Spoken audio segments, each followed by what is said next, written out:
Alright and alright. Isang mapagpalang gabi po sa ating lahat. Ako po ang inyong abang lingkod, Pastor Erwin Jan Rimos. Muli pong nagbabalik sa ating live broadcast. So, tayo po ay nasa series of lesson mga kapatid. At ang ating pong pinag-aaralan ay patungkol sa the actuality of God. So, isa po ito sa pinakamahalagang topic na pwede ho nating pag-aralan sa salita ng Diyos sapagkat ito po ay patungkol sa Panginoon. And so, bago tayo magsimula mga kapatid, as we always do, tayo po ay mag-explain ng konti patungkol dito sa ating graph mga kapatid. So, ito po ay merong 3 lines pataas, first heaven, second heaven, third heaven, where the abode of God is. So, God the Father, God the Son, God the Holy Ghost. Tayo po ay naniniwala sa tinatawag na Biblical Trinitarianism. Naniniwala po tayo sa Trinity mga kapatid. Ang Trinity po ay 1 John 5:7. For there are 3 that be reckoned in heaven, the Father, the Word, and the Holy Ghost, and these 3 are one. Nang ibig sabihin po, 3 are in unity. Kaya tayo po ay naniniwala na merong God the Father, God the Son, and God the Holy Ghost. And before the beginning po, sila ay nag-i-exist na, ang God Elohim. Ang salitang Elohim mga kapatid, ito po ay isang Hebrew word na nangangahulugang uniplural. Ang ibig sabihin, singular in form, but plural in meaning. Kaya po, nung nilalang ang tao, sabi ng God, let us make man in our image. Hindi po anghel ang kanyang kausap, kundi ang kausap po ng Panginoon ay ang God the Father, God the Son, and God the Holy Ghost. Sila po ay nag-uusap. Kaya sabi niya, let us make man in our image. Kaya pagdating po sa Genesis chapter 1, verse 1 to 3, sabi ng Bible, in the beginning, God, Elohim, created the heaven and the earth. And the earth was without form and void, and darkness was upon the face of the deep, and the Spirit of God moved upon the face of the water. Kaya nag-exist na po ang God the Holy Ghost or the Holy Spirit. Ito po ay eternal, at isang person din po ang banal na Espiritu. So, nag-exist na po ito kahit na nung beginning pa mga kapatid. Silang tatlo ay nag-exist na. Kaya sabi po ng John 1:1, in the beginning was the Word. Sino po yung the Word? Si Jesus Christ. And the Word was with God, and the Word was God. Kasama na po ng Father ang Panginoong Jesus. And the Word was made flesh. Sabi po ng John 1:14. Kaya nag-exist na po silang tatlo before the beginning. Okay? At nung creation, sila po ang creator. Don't you know mga kapatid na ang creator po ay Trinity. Ang creation po ay 3 in 1. Okay? Mahalaga po na alam natin yan. Tayo po na tao, 3 in 1 tayo. We are only one person, pero meron ho tayong 3 bahagi. Okay? Ang creator po ay Trinity. Okay? God the Father, God the Son, and God the Holy Ghost, they have created the world. So punta po tayo mga kapatid dito sa ibaba. Sa ibaba po ay may 3 lines, signifies, crust, mantle, and core. Ito po yung layer of the earth. Sa ilalim po, nandyan ang impyerno. And mind you, ayon po sa Luke 16, ang impyerno ay may 3 bahagi. Hell with flame, bottomless pit, great goldfish, at saka Abraham's bosom. Now mga kapatid, nais ko pong maalala natin ito lagi. Na ang impyerno po ay merong 3 bahagi ayon sa kwento ng Panginoong Hesus. Itong lugar na ito, na kinaroroonan po ng rich man, ay may apoy. Okay? Ito po ay underworld, Sheol, translated into hell. Okay? Kung saan nandito po ang rich man. May apoy po ito. Ito pong sa gitna ay underworld din po ito na translated into pit. Ayan. Ito po ay bottomless pit. Para sa kaalaman po ng marami, ito po ay tinawag na Great Goldfish. At ito po ay magiging outer darkness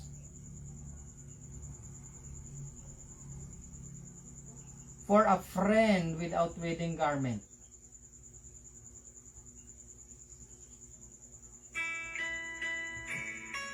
Okay? So mahalaga po na alam natin ito, mga kapatid.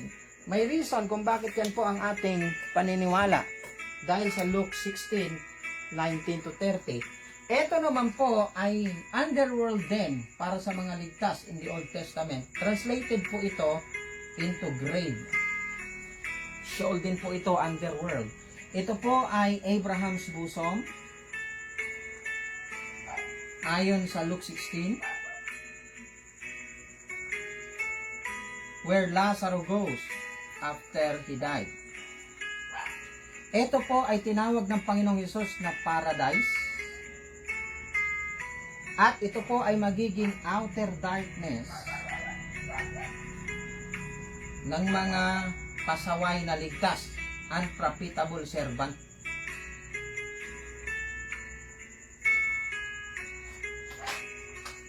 Okay? Yung mga hindi po napakinabangan nung sila ay naligtas dito sa lupa. Okay, ito po ay outer darkness din.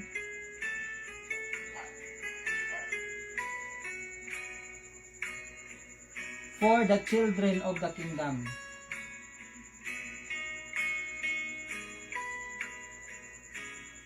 Yung mga mamamatay sa millennial kingdom na 100 years old, ang kanilang kaluluwa itatapon sa hell na may apoy. Ito naman po, a friend without wedding garment. Okay?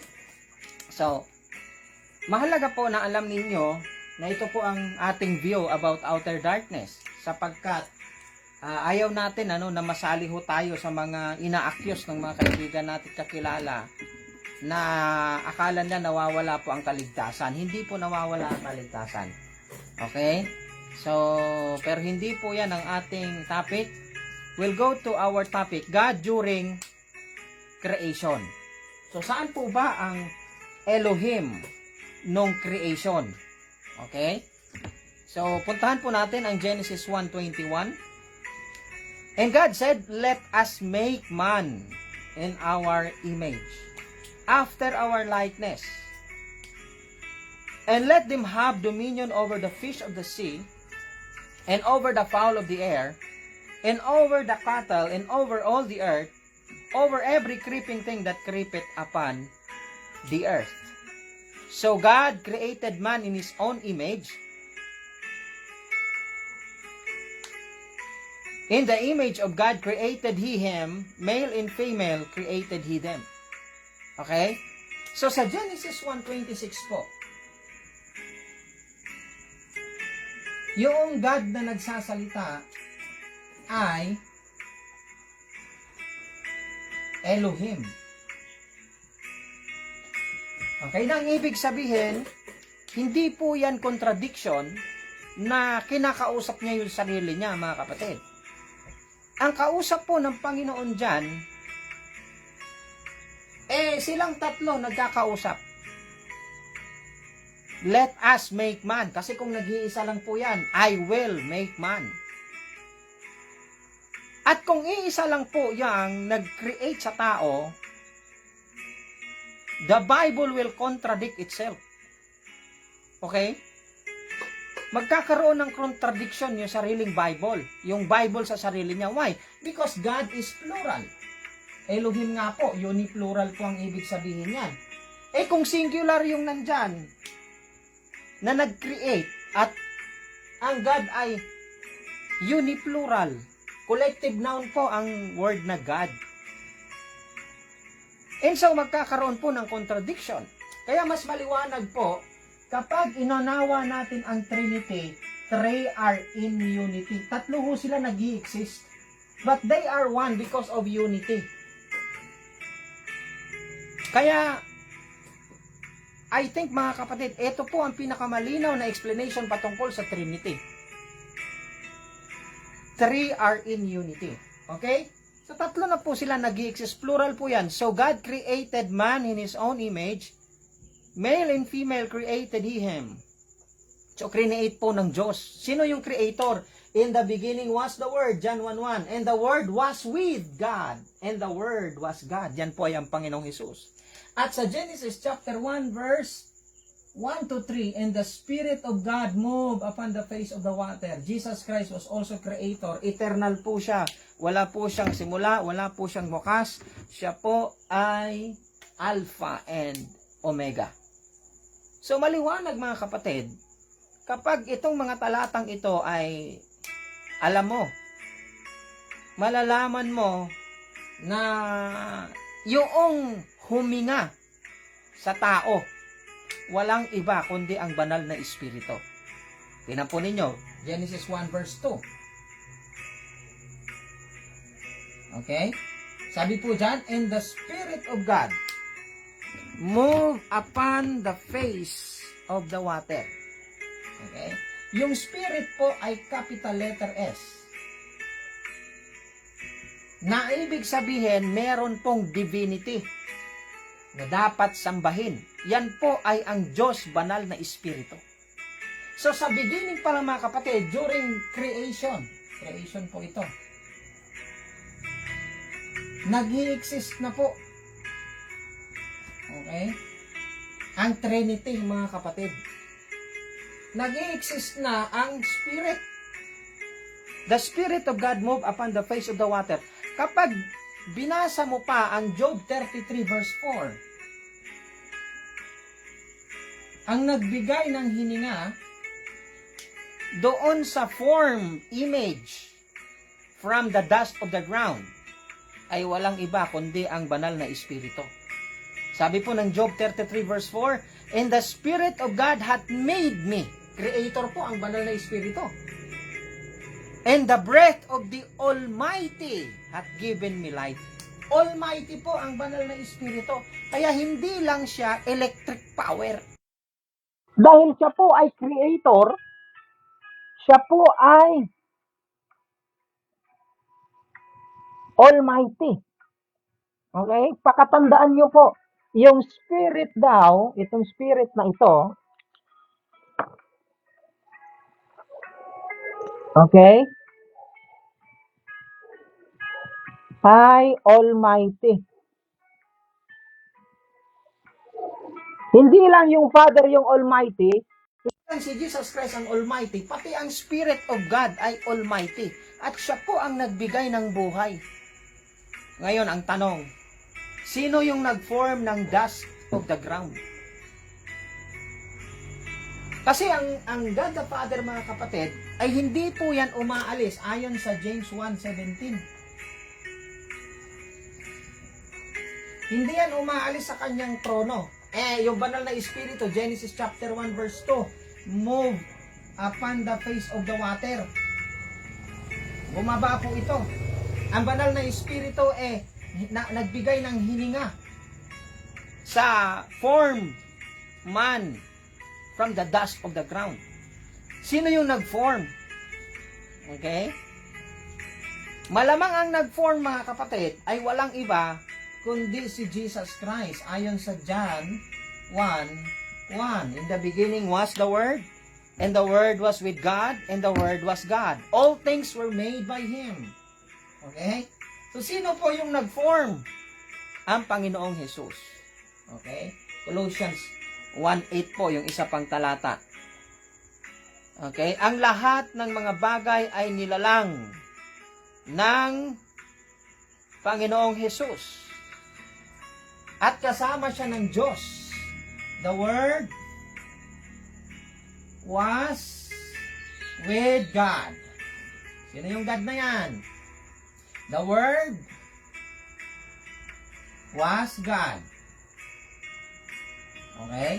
Iba po yung was with God sa was God. Ang ibig sabihin, dinideclare po ng Bible na ang Panginoong Hesus na the Word na nagkatawang tao, siya po yung the Word in the beginning na kasama ng Diyos.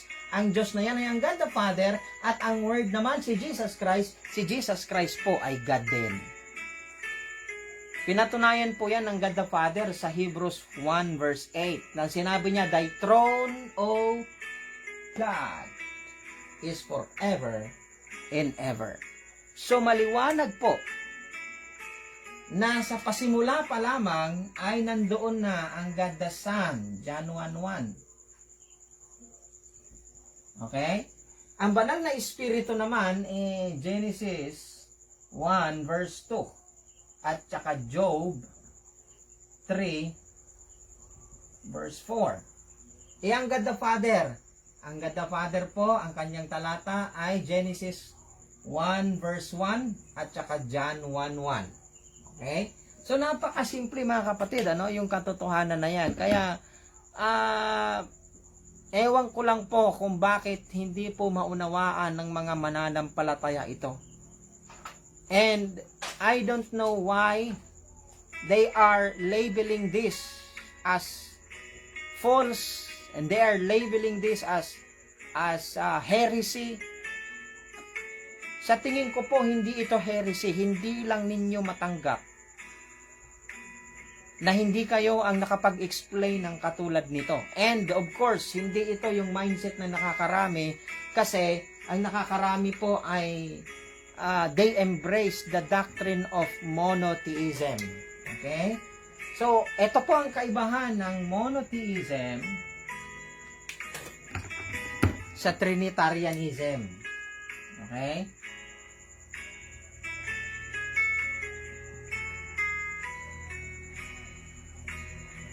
Trinitarianism. Okay?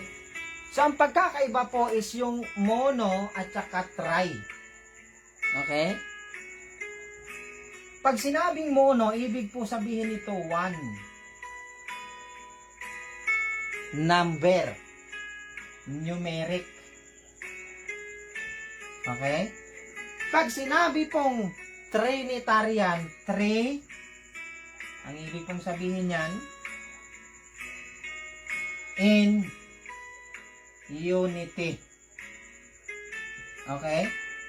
Sinasabi po ng iba yan, 3 in 1. Ang 3 in 1 po, ang ibig sabihin yan, 3 are in unity. Okay? Hindi po na 3 are in unity mono. Okay? Doon kasi bumabagsak 3 are in unity, mono. Ay, ang monotheism ay one numeric. Ang Trinitarianism ay 3 in unity. Kaya nga Trinitarian, 3 in 1, 3 in unity. Ngayon, kayong mga monotheistic mindset na nagtatago kayo sa Trinity at ito yung kinuha ninyo, 3 in 1. One God in 3 person. 3 person in 1 God. Ang tanong, yung tatlo ba God o person lang? Yung tatlo ba God o mga God possess lang? Ang ibig bang sabihin ng one na unity nung pagdating sa langit, ang Son ang body. Ayaw nyo rin namang aminin. Ang Father, ang God. Siya yung soul. Tapos ang Spirit yung life. Yan ba ang ibig yung sabihin na merong isang trono sa itaas, sa langit? At merong isang nakaupo. Ang nakaupo na yon ay hindi siya yung Son, hindi siya yung Holy Ghost, hindi rin siya yung Father. Sino yon? Di ba? Kaya sasabihin na lang nila, dahil ay hindi nila masagot, kasi maliwanag naman na may throne si Jesus, may throne ang Father, at may throne din ang banal na Espiritu, sasabihin nila mystery, and nobody can explain about it. Ako na i-explain ko po. And it is backed up by the whole entire Scripture, from Genesis to Revelation. Na ang ibig sabihin, ito yung pinakatotoo, whether you like it or not. Diba? And so, I'm expecting po na mayroong lalabas na katuruan na ipaglalaban ang monotheism, the belief of one God, ipaglalaban ang oneness, ipaglalaban ang Unitarianism sa isang diplomatic na paraan. Nakatulad nito po. Hindi ko po ina-attack yung person. I am attacking the belief. Because I am a Trinitarian. At hindi po ako katulad ng Trinitarian na traditional. Na ang conclusion ay 3 are in unity, 3 in 1 equals mystery. Hindi ko po yan paniniwala. I don't believe that God is a mystery. Okay? Ang mystery po na nasa Bible ay godliness. Iba po ang godliness sa God. Okay? Hindi po mystery ang God. Oh. Kahit na yan na lang sa statement na yan, I am expecting na magkaroon tayo ng tinatawag na malayang pagtuturo. Okay? Kasi napakaliwanag po nito mga kapatid. Ano naman yung sa baba? Try to study the doctrine. Ito pong sa ibaba, the doctrine of hell. Okay? Ako po ay naniniwala sa literal hell, whether you like it or not. And ang hell na pinapaniwalaan ko po ay merong 3 partition. Okay?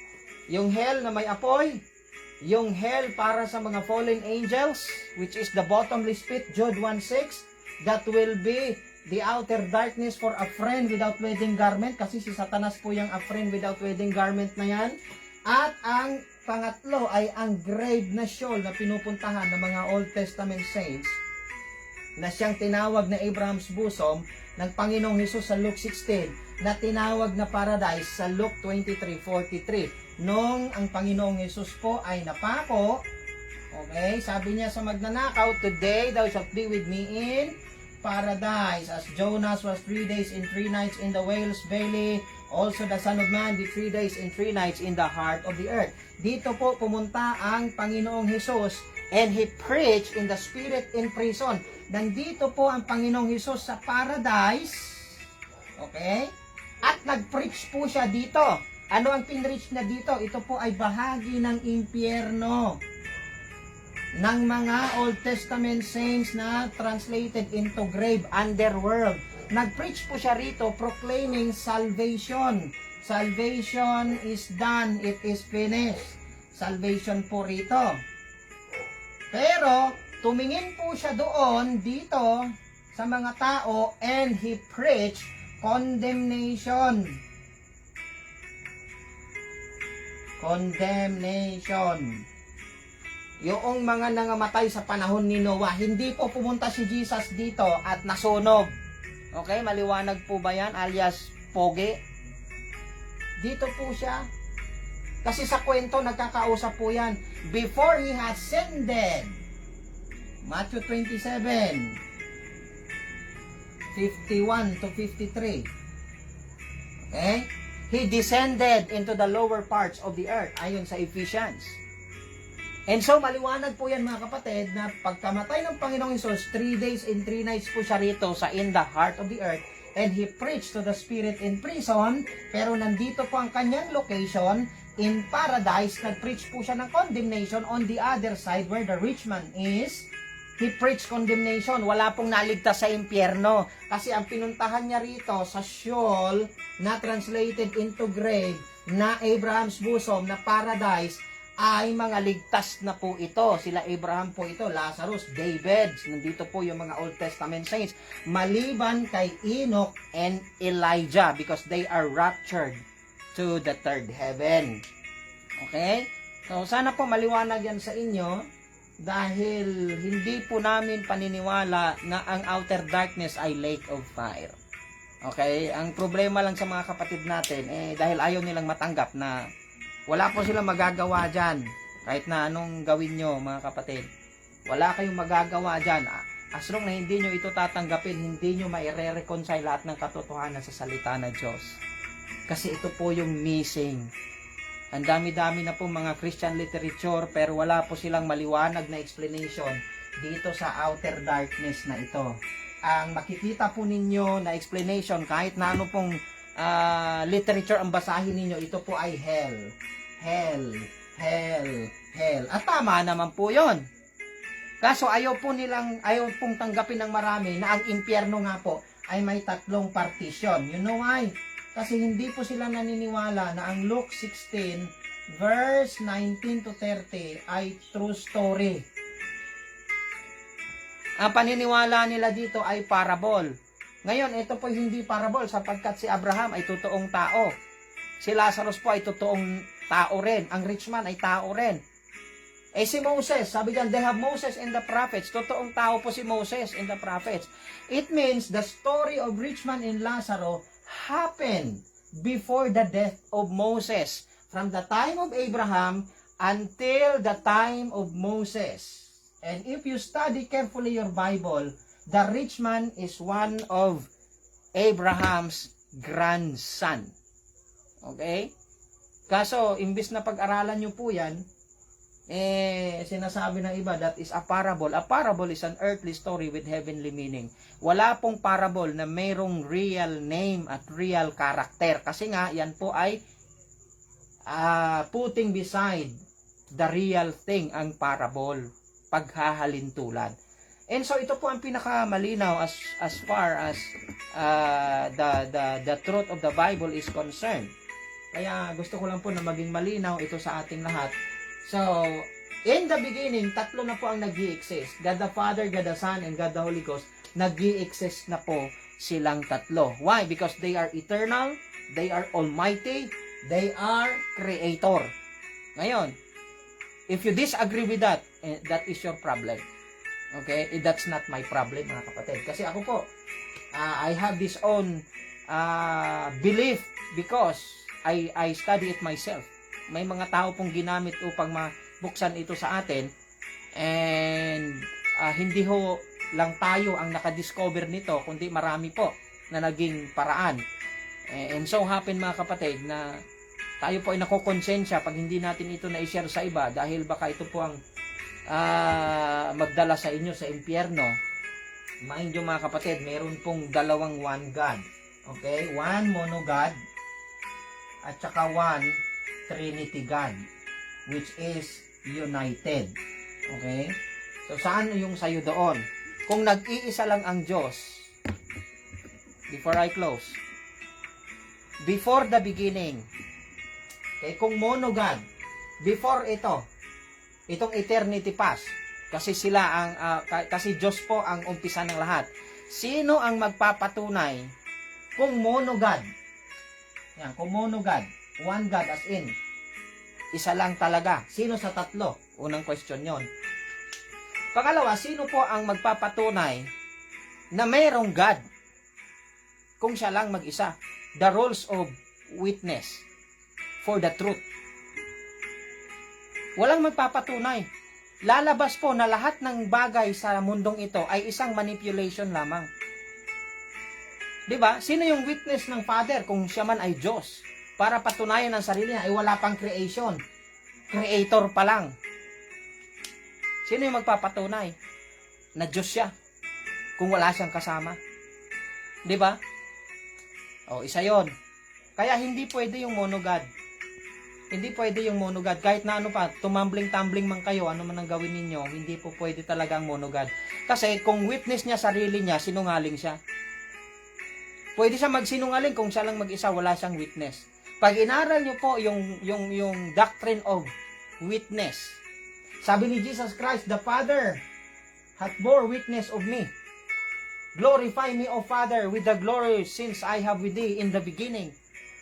Si Jesus Christ po, para maging patotoo na siya ay Diyos, ang witness niya ay ang Father. Ang witness po ng Father na siya ay Diyos, si Jesus Christ. Ganon din po ang God the Holy Ghost. Ang witness nilang tatlo ay ang kani-kanilang mga sarili. And that proves that the Trinity is correct and it is biblical and no one can dispute about it. Kasi wala pa po ang lahat. Kailangan nilang mag-witness sa isa't isa. And there are verses in the Bible that proves that they have witness with each other to prove their deity and their divinity. Their almighty God. Kaya wala pong problema, mga kapatid, yung sinasabing, paano naman, pastor, yung one God? Wala pong problema yan. Ang problema lang po, yung pagkakaunawa ng mga hindi nag-aaral sa etymology ng word. Kung saan po galing yung God na ito. Ito po ay Elohim. Okay? Kaya ang ibig sabihin nitong one God, one Elohim. Ha? Hindi po one monogod. Hindi po yan numeric. Plural po yan mga kapatid. Ang ibig sabihin ng one God na yan ay one Elohim. Kaya hindi rin po pwedeng three gods yan. Kailangan one God lang talaga yan. Kasi kung sasabihin mo yung three God, mali, magiging 9. Okay? Magiging 9 po yan. Kasi, tatlong Elohim. Yung Elohim, God the Father, God the Son, and God the Holy Ghost. Tatlo niyan. Wala pong duplicate ang Father. One God the Father. One Lord Jesus Christ. For by one Spirit we are all baptized. Kaya 1, 2, 3 in unity, Trinity. Kung hindi mo naintindihan yan, ibig sabihin, unsaved ka kaibigan. Magsisi ka na dahil baka maging huli na ang lahat. At yan ang ikaka-impyerno mo. Dahil pwede ko pong palitan ito. Sample po, dahil may oras pa tayo. Sample, hindi ito tatlo. Yung monogod ninyo ang ipapalit natin dyan. Na sinasabi nyo. Mayroon isa lang. Kasi monogod gusto nyo. Ayan, God. Malaking God. God dyan, monogod. In the beginning, God, Elohim, created the heaven and the earth. Meron bang Elohim na uniplural na nag-iisa? Ayun. Genesis 1:1 pa lang. Tapos na to. Mali na ito. Okay? Pero, meron ito. Sino yan, pastor? Yung itinaas niya yung sarili niya, ibinaba niya yung tatlo. Makinig kang maigay, baka ito yung God mo. Etong tatlo, God the Father, God the Son, God the Holy Ghost, binaba niya.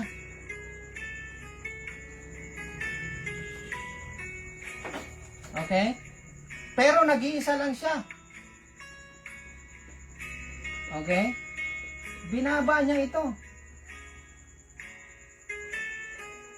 Sino yan? I will ascend unto heaven. I will exalt my throne above the heights of God. I will be like the Most High. Sino yung one na yan? Na hindi siya yung Father, hindi siya yung Son, hindi siya yung Holy Ghost. Basta God siya. Si Satanas yan.